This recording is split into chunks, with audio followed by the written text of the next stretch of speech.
মার্কিন শুল্ক ইস্যুতে আবারও সরাসরি বৈঠকের জন্য চিঠি দেওয়া হলেও এখনও আমন্ত্রণ পায়নি ঢাকা। এই তথ্য জানালেন বাণিজ্য উপদেষ্টা শেখ বশিরউদ্দিন। তবে তার আশা শুক্রবার অনলাইন বৈঠক হবে। তিনি আরও বলেন, যে কাঠামোতে শুল্ক হার নির্ধারণ, সেক্ষেত্রে লবিস্ট দিয়ে কিছু করা সম্ভব নয়।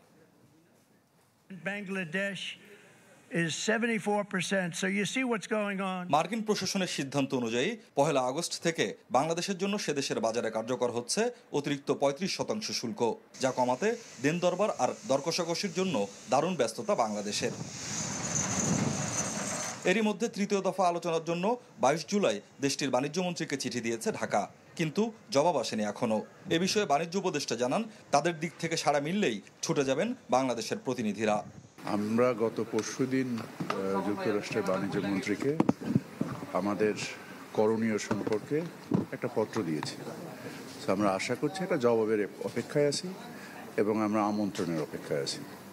জবাব এবং আমন্ত্রণ পেলে আমরা ইনশাল্লাহ অ্যাজ এ গ্রুপ, আমাদের যে নেগোসিয়েশন টিম আছে, আমরা সকলে একত্রে মিলে যাব। এরই মধ্যে আলোচনার জন্য মার্কিন যুক্তরাষ্ট্রের অনুকূলে বেশ কিছু প্রস্তাবনা তৈরি করেছে বাংলাদেশ। রয়েছে শুল্ক অশুল্ক বাধা দূর করা সহ আমদানি বাড়ানোর প্রস্তাবও। উপদেষ্টা জানান, সরাসরি না হলেও শুক্রবার অনলাইন বৈঠক হতে পারে দেশটির প্রতিনিধির সাথে। আমাদের গতিশীলভাবে এই জিনিসটা আগাচ্ছে বলেই তারা অলরেডি একটা অনলাইন মিটিং আমাদেরকে দিয়েছে চিঠির উপরে ভিত্তি করে, এবং এই অনলাইন মিটিংয়ের পরিপ্রেক্ষিতে আমরা আমাদের পরবর্তী কর্মকাণ্ড নিশ্চিত।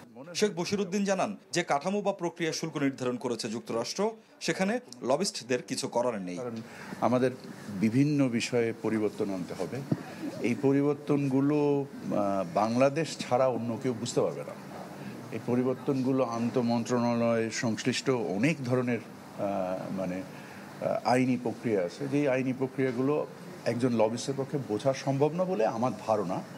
এবং আমরা আন্তঃমন্ত্রণালয় সরকারের প্রায় সকল মন্ত্রণালয় একসাথে কাজ করেছে।